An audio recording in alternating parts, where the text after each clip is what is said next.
Alhamdulillah. Nahmaduhu wa nasta'inuhu wa nastaghfiruh. Wa na'udhu billahi min shururi anfusina wa min sayyiati a'malina. Man yahdihillahu fala mudilla lahu wa man yudlil fala hadiya lahu. Ashhadu an la ilaha illallah wahdahu la sharika lahu. وأشهد أن محمدا عبده ورسوله أرسله بالحق بشيرا ونذيرا وداعيا إلى الله بإذنه وسراجا منيرا. اللهم صل على محمد وعلى آل محمد كما صليت على إبراهيم وعلى آل إبراهيم إنك حميد مجيد. اللهم بارك على محمد وعلى آل محمد كما باركت على إبراهيم وعلى آل إبراهيم إنك حميد مجيد. أما بعد فإن خير الكلام كلام الله وخير الهدي هدي محمد صلى الله عليه وسلم وشر الأمور محدثاتها وكل محدثة بدعة وكل بدعة ضلالة وكل ضلالة في النار. يا أيها الذين آمنوا اتقوا الله حق تقاته ولا تموتن إلا وأنتم مسلمون. اللهم رب اشرح لي صدري ويسر لي أمري واحلل عقدة من لساني يفقهوا قولي.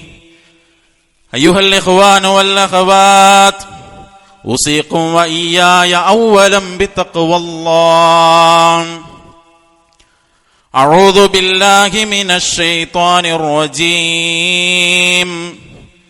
بسم الله الرحمن الرحيم. فسقى لهما ثم تولى إلى الظل فقال رب إني لما أنزلت إلي من خير فقير. സ്നേഹമുള്ള വിശ്വാസിനികളെ, നമ്മെ എല്ലാവരെയും സൃഷ്ടിക്കുകയും ധാരാളം അനുഗ്രഹങ്ങൾ നൽകി നമ്മെ പരിപാലിച്ചുകൊണ്ടിരിക്കുകയും ചെയ്യുന്ന ഏകനായ കാരുണ്യവാനായ അല്ലാഹു സുബ്ഹാനഹു വ തആലയെ സൂക്ഷിച്ച് അവന്റെ കൽപ്പനകളെ, നിർദ്ദേശങ്ങളെ ജീവിതത്തിൽ പാലിച്ചുകൊണ്ട് ജീവിക്കാൻ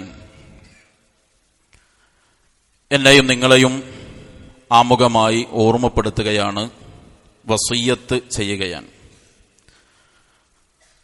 റബ്ബ് സുബ്ഹാനഹു വ തആല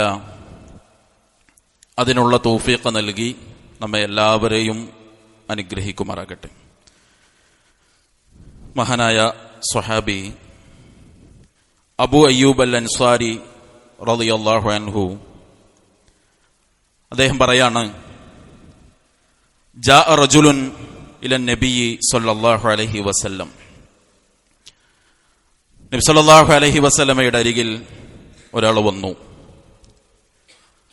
ഫഖാല, എന്നിട്ട് അദ്ദേഹം പറഞ്ഞു, യാ റസൂലല്ലാഹ്, അല്ലാഹുവിന്റെ റസൂലേ, അല്ലിംനി വ ഔജിസ്. റസൂലേ, എനിക്ക് ചില കാര്യങ്ങൾ നിങ്ങൾ പഠിപ്പിച്ചു തരൂ. പക്ഷെ ആ പഠിപ്പിച്ചു തരുന്ന കാര്യങ്ങൾ ഒരു ദീർഘമായി പോകാതെ ചുരുക്കിക്കൊണ്ട് ആ കാര്യം റസൂലേ താങ്കൾ എനിക്ക് പറഞ്ഞു തരൂ എന്നാണ്. ഖാല, റസൂൽ സല്ലല്ലാഹു അലൈഹി വസല്ലമ പറഞ്ഞു, ഇദാ ഖുംത ഫീ സ്വലാത്തിക്, താങ്കൾ നമസ്കാരത്തിന് നിൽക്കുകയാണെങ്കിൽ ഫസ്വല്ലി സ്വലാത്ത മുവദ്ദിഇൻ, യാത്ര പറയാൻ ഒരുങ്ങുന്ന, വിടവാങ്ങാൻ ഒരുങ്ങുന്ന ഒരാൾ, അഥവാ ഈ ദുനിയാവിൽ നിന്ന് തന്നെ വിടവാങ്ങാൻ ഒരുങ്ങുന്ന ഒരാൾ നമസ്കരിക്കുന്നത് എങ്ങനെയായിരിക്കും? അങ്ങനെ നീ നമസ്കാരം നിർവഹിക്കുക. വലാ തകല്ലം ബികലാമിൻ തഅ്തദിറു മിൻഹു. നാളെ ഒരാളോട് ഉദ്റു പറയേണ്ട രൂപത്തിൽ, അതല്ലെങ്കിൽ കാരണം ബോധിപ്പിക്കേണ്ട, അല്ലെങ്കിൽ ക്ഷമാപണം നടത്തേണ്ട രൂപത്തിൽ നീ ഒരു വാക്കും സംസാരിക്കരുത്. വഅജ്മിഇൽ യഅ്സ അമ്മാ ഫി ഐദിന്നാസ്. ജനങ്ങളുടെ കൈകളിലുള്ള കാര്യത്തിൽ നീ ആഗ്രഹം പൂണ്ട് ജീവിക്കരുത് എന്ന് ഇമാം അൽബാനി റഹ്മത്തുള്ളാഹി അലൈഹി സ്വീകാര്യയോഗ്യമായ ഹദീസായി നമുക്ക് പഠിപ്പിച്ചു തന്നതാണ് ഈ സാരോപദേശം. പ്രിയപ്പെട്ട വിശ്വാസികളെ, 3 ഉപദേശമാണ് റസൂലുള്ളാഹി സ്വല്ലല്ലാഹു അലൈഹി വസല്ലമ ഈ വചനത്തിലൂടെ ആ കടന്നു വന്ന മനുഷ്യന് നൽകിയിട്ടുള്ളത്. ഒന്നാമത് പറഞ്ഞത്, നീ നിസ്കാരം നിർവഹിക്കുന്ന സമയത്ത് ജീവിതത്തിലെ അവസാനത്തെ നിസ്കാരമാണ് ഞാൻ ഈ നിർവഹിച്ചു കൊണ്ടിരിക്കുന്നത് എന്ന ചിന്തയോടുകൂടി നീ നിന്റെ നിസ്കാരം നിർവഹിക്കണമെന്നാണ്. ഇതേ ഹദീസിന്റെ മറ്റൊരു റിപ്പോർട്ടിൽ നമുക്ക് കാണാം. അതോടൊപ്പം തന്നെ നീ അള്ളാഹുവിനെ കാണുന്നില്ലെങ്കിലും അള്ളാഹ് നിന്നെ കാണുന്നുണ്ട് എന്ന പൂർണ്ണ ബോധ്യത്തോടു കൂടിയായിരിക്കണം നീ അത് നിർവഹിക്കേണ്ടത്. സഹോദരങ്ങളെ, നമ്മളെല്ലാവരും വിവിധങ്ങളായ ആരാധനകൾ, നന്മകൾ പ്രവർത്തിക്കുന്നത് പരലോകത്ത് അത് നമുക്ക് തിരിച്ചു കിട്ടാനും അതുവഴി സ്വർഗം ലഭിക്കാനുമാണ്. അള്ളാഹു നമ്മെ അനുഗ്രഹിക്കുമാറാകട്ടെ. ആ പരലോകയാത്ര എന്ന് പറയുന്നത് മരണത്തോടുകൂടി നമ്മൾ ആരംഭിക്കുകയാണ് ചെയ്യുന്നത്. അപ്പോൾ ഞാൻ പരലോകത്തേക്ക് കർമ്മം പ്രതിഫലാർഹമായി തീരാൻ ചെയ്യുന്ന ഈ ഒരു പണി, അതെനിക്ക് ചെയ്യാൻ കിട്ടുന്ന ഏറ്റവും അവസാനത്തെ സമയത്താണ് ഞാൻ ഈ നിർവഹിച്ചു കൊണ്ടിരിക്കുന്നത് എന്ന ചിന്തയിൽ ഒരു കാര്യം നമ്മൾ നിർവഹിക്കുമ്പോൾ സഹോദരങ്ങളെ, അതിന് എത്ര ആത്മാർത്ഥത ഉണ്ടാവും. ഒരു വലിയ രോഗമോ മറ്റു പ്രയാസങ്ങളോ ഉള്ള ഒരാൾ, അല്ലാഹു അത്തരം പ്രതിസന്ധികളിൽ നമ്മളെ കാത്തുരക്ഷിക്കുമാറാകട്ടെ, അയാള് തന്റെ കുടുംബത്തിലെ ഒരാളെ സന്ദർശിക്കുമ്പോൾ അയാളുടെ മനസ്സിങ്ങനെ വിചാരിക്കാണ്, ഇതെന്റെ അവസാനത്തെ സന്ദർശനമായിരിക്കും, ഇനി ഇങ്ങോട്ടൊന്നും വരാൻ എനിക്ക് കഴിയൂല എന്ന് ചിന്തിക്കുമ്പോൾ അയാളുടെ ഒരു ആത്മാർത്ഥത എത്രയായിരിക്കും? സഹോദരങ്ങളെ, അതിനേക്കാളും വലിയ ആത്മാർത്ഥത നമസ്കാരത്തിന്റെ, ആരാധനകളുടെ, പരലോകത്തേക്ക് വേണ്ടി ചെയ്യുന്ന കർമ്മങ്ങളുടെ കാര്യത്തിൽ ഉണ്ടാകണമെന്നാണ്. പക്ഷെ പലപ്പോഴും ആരാധനാ കാര്യങ്ങളിൽ ആളുകൾക്ക് വലിയ അശ്രദ്ധയാണ് ഉണ്ടാകുന്നത്. അപ്പൊ ശരിക്കും നമ്മളൊന്ന് ചിന്തിച്ചു നോക്കി, വളരെ ചെറിയൊരു അശ്രദ്ധ കൊണ്ട് നമ്മൾ എത്ര വലിയ അധ്വാനത്തെയാണ് നഷ്ടപ്പെടുത്തുന്നത്. നമ്മളിപ്പോ ഒരു ജമാഅത്ത് നിർവഹിക്കാൻ, ഉദാഹരണത്തിന് ഇപ്പോൾ ളുഹറിന്റെ ജമാഅത്ത് നിർവഹിക്കാൻ നമ്മൾ പള്ളിയിലേക്ക് എത്തണമെങ്കിൽ സഹോദരങ്ങളെ, എന്തെല്ലാം കാര്യങ്ങൾ നമ്മൾ ചെയ്യും? ഒന്നുകിൽ വീട്ടിൽ നിന്ന് വുളുവെടുത്ത് വാഹനം കയറി, അല്ലെങ്കിൽ നടന്ന് ഇവിടെ വരും. പലപ്പോഴും ളുഹർ ജമാഅത്തിനും അസർ ജമാഅത്തിനും ഒക്കെ നമ്മളുടെ ജോലി സ്ഥലങ്ങളിൽ നിന്ന്, കച്ചവട സ്ഥാപനങ്ങളിൽ നിന്ന്, ഓഫീസുകളിൽ നിന്ന് ഇറങ്ങിയാണ് വരുന്നത്. അവിടെ വേണ്ട ക്രമീകരണമൊക്കെ വരുത്തി നമ്മൾ, മഴയാണെങ്കിൽ അതിനുള്ള സംവിധാനങ്ങളൊക്കെ കണ്ട് പള്ളിയിൽ വന്ന് വുളുവെടുത്ത് ഒന്നാമത്തെ സൊഫിലെത്താൻ ശ്രമിച്ച് നിസ്കാരം തുടങ്ങുമ്പോൾ ഈ ചെയ്ത പണികളുടെ അത്രയൊന്നും ഭാരമില്ലാത്ത കാര്യമാണ് മറ്റൊരാളുടെ കാലിന്റെ അടുത്തേക്ക് എന്റെ കാല് ചേർത്ത് വെച്ച് സൊഫ് മര്യാദക്ക് നിൽക്കുക എന്നുള്ളത്. അതിൽ ശ്രദ്ധക്കുറവുണ്ടാകും. അവിടെ നോക്കൂ, നിങ്ങൾ സമയത്ത് ഇറങ്ങി വണ്ടിയെടുത്ത് വന്ന് അല്ലെങ്കിൽ നടന്നു വന്ന് പള്ളി കയറി നിസ്കരിക്കാൻ നിൽക്കുമ്പോ അത്രയൊന്നും അധ്വാനമില്ലാത്ത കാര്യമാണ് കാലൊന്നും അങ്ങോട്ട് ചേർത്ത് വെക്കല്. അതിനു മാത്രം പരിശ്രമിക്കാതിരിക്കുക, ഒരു അശ്രദ്ധ, എന്നിട്ട് നിസ്കാരത്തിന്റെ പൂർണ്ണതയെ ബാധിക്കുക. അതുപോലെ തന്നെ നിസ്കാരത്തിന് വന്നു നിൽക്കുമ്പോൾ വലിയൊരു കർമ്മമാണ് ചെയ്യുന്നത്. നോട്ടം എവിടേക്കാകണമെന്ന് റസൂലുള്ളാഹി സ്വല്ലല്ലാഹു അലൈഹി വസല്ലം പ്രത്യേകം പറഞ്ഞു, കണ്ണുകളെ മേപ്പോട്ട് ഉയർത്തരുത്. പലയിടത്തേക്കും ശ്രദ്ധ പോയി, കണ്ണുപോയി നിസ്കരിക്കുന്ന ആളുകൾ, അതല്ലെങ്കിൽ വളരെ വേഗത്തിൽ നിസ്കാരം തീർക്കുന്നവർ, അതുമല്ലെങ്കിൽ നമ്മൾ നിസ്കരിക്കുമ്പോൾ ഒരു ഇമാമിന്റെ പിന്നിൽ എന്തായാലും അയാൾ സലാം വീട്ടിയിട്ടേ നമുക്ക് ആ നിസ്കാരം പിരിഞ്ഞു പോകാൻ കഴിയുള്ളൂ. എന്നാലും ഓരോ കാര്യങ്ങളിലും ഇമാമിനെ മുൻകടന്ന് ഇമാം ഒരു ആയത്ത് ഓതി പൂർത്തിയാക്കുമ്പോഴേക്ക് കൈകളൊക്കെ താഴ്ത്തിയിട്ട് ഒരു ധൃതി കാണിക്കൽ. സഹോദരങ്ങളെ, ഇതൊക്കെയും നമ്മുടെ നിസ്കാരത്തെ ബാധിക്കാൻ. അതുപോലെ തന്നെ നോക്കൂ, നിങ്ങളിപ്പോ വെള്ളിയാഴ്ച ദിവസം അല്ലെങ്കിൽ വ്യാഴാഴ്ച തന്നെ നമ്മൾ പറയും നാളെ വെള്ളിയാണ്, ഇപ്പൊ എന്തെങ്കിലും ഒരു ഫംഗ്ഷനോ ഒരു യാത്രയോ കാര്യങ്ങളോ ഒക്കെ വരുമ്പോ നമ്മൾ പറയും നാളെ പറ്റൂല, നാളെ ജുമ ഉള്ള ദിവസമാണ്. അപ്പൊ നമ്മൾ നേരത്തെ അതിന് ഒരുങ്ങി വരണം, എന്നിട്ട് ഇവിടെ ഏതാനും സമയം ചെലവഴിക്കണം എന്നൊക്കെ നമുക്കറിയാം. അങ്ങനെയൊക്കെ തീരുമാനിച്ച നമ്മൾ ഒരു 2 മിനിറ്റ് നേരത്തെ ഇറങ്ങിയാൽ ബാങ്ക് കൊടുക്കുന്നതിന്റെ മുമ്പ് പള്ളിയിൽ കയറിയ ആളുകളുടെ കൂട്ടത്തിൽ നമുക്ക് ഉൾപ്പെടാൻ പറ്റും. ആ ഒരു 2 മിനിറ്റിൽ നമ്മൾ അശ്രദ്ധമായിട്ട് ആ വലിയ പ്രതിഫലം നഷ്ടപ്പെടുത്തും. സഹോദരങ്ങൾ, അതൊക്കെ ഇല്ലാതിരിക്കണമെങ്കിൽ ഞാൻ ജീവിതത്തിൽ നിർവഹിക്കുന്ന അവസാനത്തേതാണ് ഇത് എന്ന ബോധം ഉണ്ടാകണം. ഈ അശ്രദ്ധയും ഒരു വില വെക്കാത്ത പ്രവർത്തനങ്ങളും ഒക്കെ ആരുടെ ഭാഗത്തുനിന്ന് ഉണ്ടാകുക? അല്ലാഹു സുബ്ഹാനഹു വ തആല പറഞ്ഞു, ഇന്നൽ മുനാഫിഖീന യുഖാദിഊന അല്ലാഹ വഹുവ ഖാദിഉഹും വഇദാ ഖാമൂ ഇലസ്സലാത്തി ഖാമൂ കുസാലാ. കപടവിശ്വാസികൾ വിചാരിക്കുന്നത് അവർ അള്ളാനെയാണ് പറ്റിക്കുന്നത്, വഞ്ചിക്കുന്നത് എന്നാണ്. പക്ഷെ യഥാർത്ഥത്തിൽ അവർ അവരെ തന്നെയാണ് വഞ്ചിക്കുന്നത്. വഇദാ ഖാമൂ ഇലസ്സലാത്തി ഖാമൂ കുസാലാ. നിസ്കാരത്തിന് അവർ നിന്നാൽ വളരെ അലസമായിട്ട് നിൽക്കും. യുറാഊനന്നാസ് വലാ യദ്കുറൂനല്ലാഹ ഇല്ലാ ഖലീലാ. ജനങ്ങളെ കാണിക്കാൻ വേണ്ടി പടച്ചോനെ കുറച്ചു മാത്രമേ അവരുടെ നിസ്കാരത്തിൽ ഓർക്കുകയുള്ളൂ എന്ന് അല്ലാഹു സുബ്ഹാനഹു വ തആല പറയാൻ. നിസ്കാരം കൊണ്ട് നഷ്ടം ലഭിക്കുന്ന ആളുകളുടെ സ്വഭാവം പറഞ്ഞപ്പോഴും അല്ലാഹു പറഞ്ഞ എന്താ? അല്ലദീനഹും അൻ സ്വലാത്തിഹിം സാഹുൻ. അവരവരുടെ നിസ്കാരത്തിന്റെ കാര്യത്തിൽ വലിയ അശ്രദ്ധയുള്ള ആളുകളായിരിക്കുന്നതാണ്. അതുകൊണ്ട് സഹോദരങ്ങളെ, നിസ്കാരമടക്കം ഏത് ഇബാദത്ത് ചെയ്യുമ്പോഴും ഇതിന്റെ അവസാനത്തതാണ് എന്ന ബോധ്യം ഉണ്ടാകണം. നോക്കൂ, നിങ്ങൾ പലരും നമ്മളിൽ നിന്ന് വിട പറഞ്ഞു പോയിക്കൊണ്ടിരിക്കാൻ.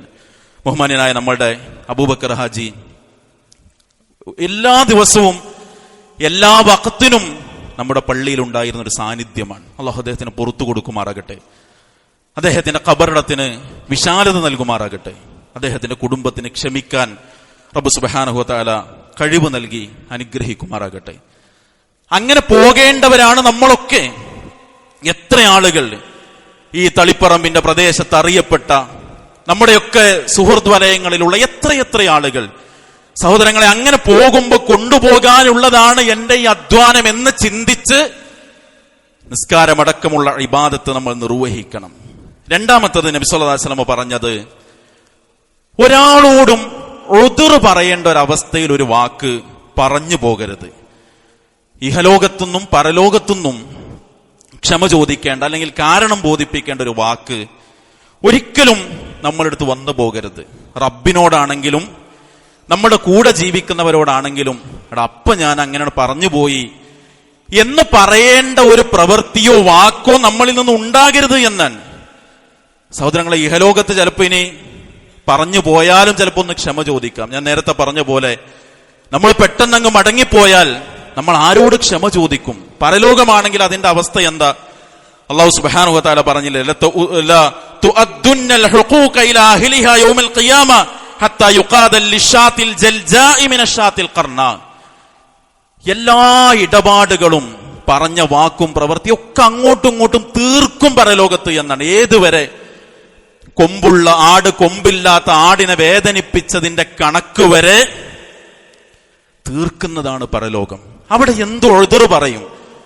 അപ്പൊ ഓരോ വാക്കിലും പ്രവൃത്തിയിലും മറ്റൊരാളോട് ക്ഷമ ചോദിക്കേണ്ട, ഉദ്ർ പറയേണ്ടൊന്ന് വരാതിരിക്കാൻ തന്നെ നീ ശ്രദ്ധിക്കണം. അതെപ്പോഴാ വരിക? കോപമുണ്ടാകുമ്പോഴാണ്, എടുത്തുചാട്ടുണ്ടാകുമ്പോഴാണ്. അതുകൊണ്ട് റസൂലുള്ളാഹി സ്വല്ലല്ലാഹു അലൈഹി വസല്ലം നൽകിയ ഉപദേശം എന്താണ്? അബൂ ഹുറൈറ റളിയല്ലാഹു അൻഹു പറയാണ്, അന്ന റജുലൻ ഖാല ലിന്നബി സ്വല്ലല്ലാഹു അലൈഹി വസല്ലം ഔസിനി. നബി സല്ലല്ലാഹു അലൈഹി വസല്ലമയുടെ അടുത്ത് മറ്റൊരിക്കൽ ഒരാൾ വന്ന് പറഞ്ഞു, റസൂലേ, നിങ്ങൾ എനിക്കൊരു വസിയ്യത്ത് തരൂ. ഖാല, നബി സല്ലല്ലാഹു അലൈഹി വസല്ലം പറഞ്ഞു, ലാ തഗ്ളബ്, നീ കോപിക്കരുത്. ഫറദ്ദദ മിറാറ, പലയാവർത്തി ആ വന്ന മനുഷ്യൻ ചോദിച്ചുകൊണ്ടേയിരുന്നു, റസൂലേ, ഉപദേശിക്കൂ, എനിക്ക് പറഞ്ഞു തരൂ. നബി സല്ലല്ലാഹു അലൈഹി വസല്ലം പറഞ്ഞു, ലാ തഗ്ളബ്, നീ കോപിക്കരുത്. കോപത്തിൽ നിന്നാണ്, ദേഷ്യത്തിൽ നിന്നാണ് ചില വാക്ക് പറയുന്നത്. ചില പ്രവർത്തികൾ, അരുതായ്മകൾ നമ്മളിൽ നിന്ന് സംഭവിച്ചു പോകുന്നത് കോപിക്കുന്ന സമയത്താണ്. പാടില്ല എന്ന് റസൂലുള്ളാഹി സ്വല്ലല്ലാഹു അലൈഹി വസല്ലം നമ്മെ പഠിപ്പിക്കാൻ. അതുകൊണ്ട് അങ്ങനെ പടച്ചോനെ അങ്ങനെ പറ്റിപ്പോയി എൻ്റെ അടുത്ത്, പറ്റിപ്പോയാൽ അത് പറയണം. പക്ഷെ അങ്ങനെ പറയേണ്ട ഒരു സാഹചര്യം ഇല്ലാതിരിക്കാൻ അള്ളാഹുവിന്റെ കാര്യത്തിലും പടപ്പുകളുടെ കാര്യത്തിലും നമ്മൾ ശ്രദ്ധിക്കണമെന്നാണ്. മൂന്നാമത്തത് പറഞ്ഞത്, ജനങ്ങളുടെ കയ്യിലുള്ള കാര്യത്തിൽ വലിയ ആഗ്രഹം വെച്ച് അതിൽ കൊതി പൂണ്ട് നീ ജീവിക്കരുത് എന്ന്. ഈ ഹദീസിന്റെ ഞാൻ നേരത്തെ പറഞ്ഞ മറ്റൊരു റിപ്പോർട്ടിൽ നബി സല്ലല്ലാഹു അലൈഹി വസല്ലം ഇത് പറഞ്ഞിട്ട് ചേർത്ത് പറഞ്ഞ എന്താണെന്നറിയോ? തഗിഷ് ഗനിയ, മറ്റൊരാളുടെ കയ്യിലുള്ളത് കൊതിക്കാതെ അത് കിട്ടണേ എന്നുള്ള ഒരു ആഗ്രഹം വെച്ച് ജീവിക്കാതെ നീ ജീവിച്ചാൽ തന്നെ നിനക്ക് സമ്പന്നനായി ജീവിക്കാൻ കഴിയുമെന്നാണ്. നോക്കൂ, നിങ്ങൾ മറ്റുള്ളവരുടെ കയ്യിലുള്ളതൊക്കെ കിട്ടണം എന്ന് ആഗ്രഹിക്കുമ്പോൾ അവനാന്റെ അടുത്ത് കിട്ടിയതിന്റെ വില പോലും നമുക്ക് മനസ്സിലാകൂല. അതുകൊണ്ട് തന്നെ കിട്ടിയതിൽ തൃപ്തിപ്പെടണം. ഇമാം ഷാഫി റഹ്മത്തുള്ളാഹി അലൈഹി പറഞ്ഞില്ലേ, ഇദാ മാ കുൻത ദാ ഖൽബിൻ ഖനൂഇൻ ഫഅൻത വമാലികുദ് ദുനിയ സവാ, നിനക്ക് കിട്ടിയതിൽ തൃപ്തിപ്പെട്ട് ജീവിക്കാനുള്ള ഒരു മനസ്സ് നിനക്കുണ്ടോ, നീയും ദുനിയാവിലെ രാജാക്കന്മാരും ഒരുപോലെ ആയിരിക്കുന്നതാണ്. അതുകൊണ്ട് തൃപ്തിപ്പെടണം. മറ്റൊന്ന് ഇതിൽ നിന്ന് നമ്മൾ പഠിക്കേണ്ടത്, ജനങ്ങളിലല്ല നമുക്ക് പ്രതീക്ഷ ഉണ്ടാവേണ്ടത്, പടച്ചോനിലാണ്. നോക്കൂ, നിങ്ങൾ മദീനയിലേക്ക് മൂസ അലൈഹി സ്വലാത്തു വസ്സലാമ എത്തി. അവിടെ എത്തിയപ്പോ ആ 2 പെൺകുട്ടികൾ അവരുടെ ആടുകൾക്ക് വെള്ളം കൊടുത്തു. മൂസ അലൈഹി സ്വലാത്തു വസ്സലാമക്ക് എന്തൊക്കെ വേണം, അവിടെ താമസിക്കാൻ ഇടം വേണം, ഭക്ഷണം വേണം. പക്ഷെ ഒരിക്കൽ പോലും ആ വെള്ളം കൊടുത്ത സമയത്ത് ഇവരെന്തിപ്പോ എനിക്കൊന്നും ചെയ്തേരാതിരുന്നത് എന്നല്ല മൂസ അലൈഹി സ്വലാത്തു വസ്സലാം ചിന്തിച്ചത്. ആ 2 ആളുകളുടെയും ആട്ടിൻ പറ്റത്തിന് വെള്ളം കൊടുത്ത് അവരെ പറഞ്ഞയച്ചിട്ട് ഒരു തണലിൽ മാറിയിരുന്നിട്ട് മൂസ അലൈഹി സ്വലാത്തു വസ്സലാം പറഞ്ഞു, ഫഖാല റബ്ബി ഇന്നി ലിമാ അൻസൽത ഇലയ്യ മിൻ ഖൈരിൻ ഫഖീർ, പടച്ചോനെ നീ എനിക്ക് എന്തൊരു ഖൈറ് തരുകയാണെങ്കിലും ഞാൻ അതിന് ആവശ്യക്കാരനാണ്. ഞാനിപ്പോ ആ പെൺകുട്ടികളെ ആടുകൾക്ക് വെള്ളം കൊടുത്തല്ലോ, ഓലെന്തെങ്കിലും ഒന്ന് തന്നെങ്കിൽ എന്നല്ല, പടച്ചോനെ നീ തരണം. പ്രതീക്ഷ അള്ളാഹുവിലാണ് ഉണ്ടാകേണ്ടത്. അത് ഏത് കാര്യത്തിലും നമുക്ക് പറ്റും. സക്കരിയ അലൈഹി സ്വലാത്തു വസ്സലാം പ്രാർത്ഥിച്ചില്ലേ, ഖാല റബ്ബി ഇന്നി വഹനൽ അളുമു മിന്നി വഷ്തഅല റഅ്സു ശൈബ, എല്ലുകൾ ദുർബലമായി, തല നിരക്കുന്നുണ്ട്, പക്ഷെ വലം അകും ബിദുആഇക റബ്ബി ശഖിയ, പടച്ചോനെ നിന്നോട് ചോദിക്കുമ്പോ ഒരു ഭാഗ്യം കെട്ട ആളായി ഞാൻ മാറിയിട്ടില്ല. പടച്ചോനിലേക്ക് പ്രതീക്ഷ വെക്കുക. ആളുകളുടെ അടുത്ത് പലതും ഉണ്ടാകും. കിട്ടിയതൊക്കെയും പരീക്ഷണമാണ്, കിട്ടാത്തതൊക്കെയും പരീക്ഷണമാണ്. നമുക്ക് തരാതെ പരീക്ഷിച്ചു, പടച്ചോൻ മറ്റുള്ളവർക്ക് കൊടുത്തു പരീക്ഷിച്ചു. അത് എനിക്കും കിട്ടിയെങ്കിൽ എന്ന് കൊതിക്കുന്നതിനേക്കാളും എൻ്റെ അടുത്തുള്ളത് നന്നായി ഉപയോഗപ്പെടുത്തി വിജയിക്കണമെന്ന് വിചാരിക്കുക. അപ്പൊ നിനക്ക് നല്ല സമ്പന്നനായി ഐശ്വര്യമുള്ളവനായി ജീവിക്കാൻ കഴിയും. പ്രതീക്ഷകളൊക്കെ പടച്ചോനിലേക്ക് വെക്കുക, ആ റബ്ബിനോട് തേടുക, അവനിലേക്ക് കൈകൾ ഉയർത്തുക. ചോദിക്കാനുള്ളതൊക്കെ മടികൂടാതെ സംശയമില്ലാതെ കിട്ടുമെന്ന ബോധ്യത്തിൽ അള്ളാനോട് ചോദിക്കുക. പക്ഷെ ആളുകളുടെ അവസ്ഥ എന്താ? ഒക്കെ മനുഷ്യന്മാരോട് ഇങ്ങനെ ചോദിക്കും. 2 തരത്തിൽ. സാധാരണ ജീവിക്കുമ്പോൾ ആളുകളോട് അങ്ങോട്ടും ഇങ്ങോട്ടും ചോദിക്കും. അതല്ലെങ്കിൽ മരിച്ചു മൺമറഞ്ഞ മഹാത്മാക്കൾ എന്ന് പറയപ്പെടുന്നവരും അല്ലാത്തവരുമായ മനുഷ്യരിലേക്ക് ആളുകൾ കൈനീട്ടും. അവിടെയും പടച്ചോനെ പരിഗണിക്കാനും അള്ളാഹുവിലേക്ക് കൈനീട്ടാനുമാണ് ഒരു വിശ്വാസി ശ്രമിക്കേണ്ടത്. അവിടെയാണ് പ്രതീക്ഷയർപ്പിക്കേണ്ടത്. ആ റബ്ബിന് മാത്രമാണ് പ്രതീക്ഷകൾ പൂർത്തീകരിച്ചു തരാൻ കഴിയുന്നത്. അതുകൊണ്ട് സഹോദരങ്ങളെ, വളരെ സുന്ദരമായ 3 ഉപദേശങ്ങൾ. ഓരോ ഇബാദത്തിലും ഞാൻ നിർവഹിക്കുന്ന അവസാനത്തേത് എന്ന ചിന്തയിൽ നിർവഹിക്കുക. ആത്മാർത്ഥത ഉണ്ടാവും, ഇഖ്ലാസ് ഉണ്ടാകും, ഖുശൂ ഉണ്ടാകും, ഭയഭക്തിയോടുകൂടി നിർവഹിക്കാൻ കഴിയും, സമയത്ത് നിർവഹിക്കാനുള്ള മനസ്സുണ്ടാകും. രണ്ടാമത്തത്, നമ്മൾ ഒരാളോടും ഒരു പ്രവൃത്തിയാകട്ടെ വാക്കാകട്ടെ പിന്നീട് ക്ഷമിക്കണമെന്ന് പറയേണ്ട, പുറത്തു തരണേ എന്ന് പിന്നീട് പറയേണ്ട ഒരു അവസ്ഥ ഇല്ലാത്ത വിധം വാക്കുകളെ പ്രവൃത്തികളെ ക്രമീകരിക്കുക. പടച്ചോൻ തന്നതിൽ തൃപ്തിപ്പെടുക. ആളുകളോട് അവരുടെ കയ്യിലുള്ളത് കൊതിക്കുന്നത് പകരം പടച്ചവനിലേക്ക് പ്രതീക്ഷയർപ്പിച്ച് തേടുക. എങ്കിൽ സുന്ദരമായ ജീവിതം ഇഹലോകത്ത് സാധ്യമാകും. ഇങ്ങനെയാണ് നമ്മുടെ ആരാധനയെങ്കിൽ, ഇങ്ങനെയാണ് നമ്മുടെ സ്വഭാവമെങ്കിൽ, ഇതാണ് നമ്മുടെ മനസ്സെങ്കിൽ, പടച്ചറബിന്റെ തൗഫീഖ് ഉണ്ടെങ്കിൽ, നിഷ്കളങ്കമായ വിശ്വാസം നമുക്കുണ്ടെങ്കിൽ തീർച്ചയായും പരലോകത്തും നമുക്ക് വിജയിക്കാൻ സാധിക്കും. അള്ളാഹു തൗഫീഖ് നൽകി അനുഗ്രഹിക്കുമാറാകട്ടെ. അൽഹംദുലില്ലാഹി റബ്ബിൽ ആലമീൻ, അസ്സലാത്തു വസ്സലാമു അലാ റസൂലിഹിൽ കരീം വഅലാ ആലിഹി വസഹ്ബിഹി അജ്മഈൻ. അമ്മാ ബഅദ്. സ്നേഹമുള്ള സത്യവിശ്വാസി വിശ്വാസിനികൾ, അള്ളാഹുവിനെ സൂക്ഷിച്ചുകൊണ്ട് ജീവിക്കാൻ ഒരിക്കൽ കൂടി ഉണർത്തുകയാണ്, വസിയ്യത്ത് ചെയ്യുകയാണ്. അള്ളാഹു നമ്മെ അനുഗ്രഹിക്കുമാറാകട്ടെ. സെയ്ദ് ബിൻ ഖാലിദ് അൽ ജുഹനി റളിയല്ലാഹു അൻഹു പറയാണ്, നല്ല മഴ പെയ്തതിന്റെ പിറ്റേ ദിവസത്തെ സുബഹ് ഹുദൈബിയ എന്ന സ്ഥലത്ത് വെച്ച് നബി സല്ലല്ലാഹു അലൈഹി വസല്ലമയും ഞങ്ങളും സുബഹ് നമസ്കരിച്ചു. നമസ്കാരം കഴിഞ്ഞ് നബി കരീം സല്ലല്ലാഹു അലൈഹി വസല്ലമ ഞങ്ങളിലേക്ക് തിരിഞ്ഞു ചോദിച്ചു, ഹൽ തദ്റൂന മാദാ ഖാല റബ്ബുക്കും, എന്താണ് നിങ്ങളുടെ റബ്ബ് പറഞ്ഞത് എന്ന് നിങ്ങൾക്കറിയുമോ? ഖാലു, ഞങ്ങൾ പറഞ്ഞു, അല്ലാഹു വ റസൂലുഹു അഅലം, അല്ലാഹുവിനും അല്ലാഹുവിന്റെ റസൂലിനുമാണ് അറിയുക. ഖാല, നബി സല്ലല്ലാഹു അലൈഹി വസല്ലം പറഞ്ഞു, അസ്ബഹ മിൻ ഇബാദി മുഅ്മിനും ബി വ കാഫിർ. ഇന്ന് നേരം വെളുത്തപ്പോ ചില ആളുകൾ മുഅ്മിനായും വേറെ ചില ആളുകൾ കാഫിറായി കൊണ്ടുമാണ് നേരം വെളുത്തത്. ഫഅമ്മാ മൻ ഖാല മുതിർനാ ബിഫദ്ലില്ലാഹി വറഹ്മതിഹി ഫദാലിക മുഅ്മിനും ബി വ കാഫിറുൻ ബിൽ കൗകബ്. മഴ കിട്ടിയല്ലോ, അപ്പൊ ആരാണോ മുതിർനാ ബിഫദ്ലില്ലാഹി വറഹ്മതി, അള്ളാന്റെ കാരുണ്യം കൊണ്ടും ഔദാര്യം കൊണ്ടും നമുക്ക് മഴ കിട്ടി എന്ന് ആരാണോ പറഞ്ഞത്, അവൻ എന്നിൽ വിശ്വസിച്ചവനും നക്ഷത്രങ്ങളിൽ അവിശ്വസിച്ചവനുമാണ്. വഅമ്മാ മൻ ഖാല ബിനൗഇ കദാ വകദാ, ഇന്നിന്ന ഞാറ്റുവേല കാരണം ആ ഞാറ്റുവേല മാറിപ്പോ ഈ ഞാറ്റുവേലയിലേക്ക് എത്തി, ആ മാസം പോയി ഈ മാസമായി, കർക്കിടകം വന്നു, അതുകൊണ്ടൊക്കെയാണ് മഴ കിട്ടിയത് എന്നൊക്കെ പറയുന്ന ആളുകളുണ്ടല്ലോ.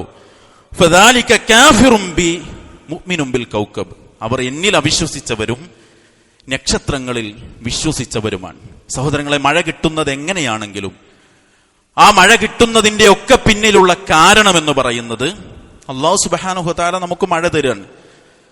അതിന്റെ അപ്പുറത്ത് ആ മാസമായതുകൊണ്ട് ഈ ഞാറ്റുവേല എത്തിയത് കൊണ്ട് മഴ കിട്ടിയെന്ന് പറയൽ നമ്മുടെ വിശ്വാസത്തെ പോലും ബാധിക്കുന്ന കാര്യമാണ് എന്ന് റസൂലുള്ളാഹി സ്വല്ലല്ലാഹു അലൈഹി വസല്ലം പഠിപ്പിക്കുക. അത് ഈ മഴയുടെ കാര്യത്തിൽ മാത്രമല്ല, ആ ഡോക്ടറെ കണ്ടതുകൊണ്ട്, ഈ വണ്ടി കിട്ടിയതുകൊണ്ട്, ആ കാശ് സമയത്ത് കയ്യിൽ വന്നതുകൊണ്ട് എന്റെ കാര്യം നടന്നു എന്നൊക്കെ നമ്മൾ പറയും. അവിടെയൊക്കെ നമ്മൾ പറയേണ്ടത് അള്ളാഹുവിന്റെ തൗഫീഖ് കൊണ്ട്, അള്ളാഹുവിന്റെ അനുഗ്രഹം കൊണ്ട് അൽഹംദുലില്ലാഹ് അത് കിട്ടിയപ്പോ എന്റെ കാര്യം നടന്നു എന്ന് പറയുന്ന ശീലമാണ് നമുക്കുണ്ടാകേണ്ടത്. രണ്ടാമത്തത്, മഴ കിട്ടും, വെയിലാകും, നമുക്ക് മഴയും വെയിലും ഒക്കെ ആവശ്യമാണ്. അതുകൊണ്ട് കാലാവസ്ഥയിൽ വരുന്ന മാറ്റത്തിൽ ഒരിക്കലും കാലത്തെ കുറ്റപ്പെടുത്തി സംസാരിക്കുന്ന അവസ്ഥ ഇല്ലാതിരിക്കാൻ കൂടി നമ്മൾ ശ്രദ്ധിക്കണം. അള്ളാഹു നമ്മെ അനുഗ്രഹിക്കുമാറാകട്ടെ. അള്ളാഹു എല്ലാ നന്മകൾക്കും തൗഫീഖ് നൽകി അനുഗ്രഹിക്കുമാറാകട്ടെ. എല്ലാ തിന്മകളിൽ നിന്നും അരുതായ്മകളിൽ നിന്നും അകന്ന് ജീവിക്കാൻ അള്ളാഹു നമ്മെ എല്ലാവരെയും തുണക്കുമാറാകട്ടെ. മാരകമായ രോഗങ്ങളിൽ നിന്ന്, അപകടങ്ങളിൽ നിന്ന്, അപകട മരണങ്ങളിൽ നിന്ന് അള്ളാഹു നമ്മെ എല്ലാവരെയും കാത്തുരക്ഷിക്കുമാറാകട്ടെ. ഈമാൻ ഉൾക്കൊണ്ട് നമ്മളിൽ നിന്ന് മരണപ്പെട്ട എല്ലാവർക്കും അള്ളാഹു മഗ്ഫിറത്ത് നൽകി അനുഗ്രഹിക്കുമാറാകട്ടെ. ബഹുമാന്യനായ അബൂബക്കർ ഹാജി അടക്കം നമ്മളിൽ നിന്ന് വേർപിരിഞ്ഞ എല്ലാവരെയും സ്വർഗത്തിൽ കണ്ടുമുട്ടാൻ അള്ളാഹു നമുക്ക് തൗഫീഖ് നൽകി അനുഗ്രഹിക്കുമാറാകട്ടെ. ലോകത്തിന്റെ വിവിധ ഭാഗങ്ങളിൽ വേദനകളും പ്രയാസങ്ങളും കഷ്ടപ്പാടുകളും അനുഭവിച്ച് ജീവിക്കുന്ന നമ്മുടെ സഹോദരി സഹോദരങ്ങൾക്ക് അള്ളാഹു ആശ്വാസം നൽകി അനുഗ്രഹിക്കുമാറാകട്ടെ. അല്ലാഹു മഅഇസ്സൽ ഇസ്ലാമ വൽ മുസ്ലിമീൻ വദില്ല ശിർക വൽ മുശ്രിക്കീൻ വദമ്മിർ അഅദാക അഅദാഅദ്ദീൻ. റബ്ബനാ ആതിനാ ഫിദ്ദുനിയ ഹസന വഫിൽ ആഖിറതി ഹസനത വഖിനാ അദാബന്നാർ. വസ്സലാമു അലൽ മുർസലീൻ വൽഹംദുലില്ലാഹി റബ്ബിൽ ആലമീൻ.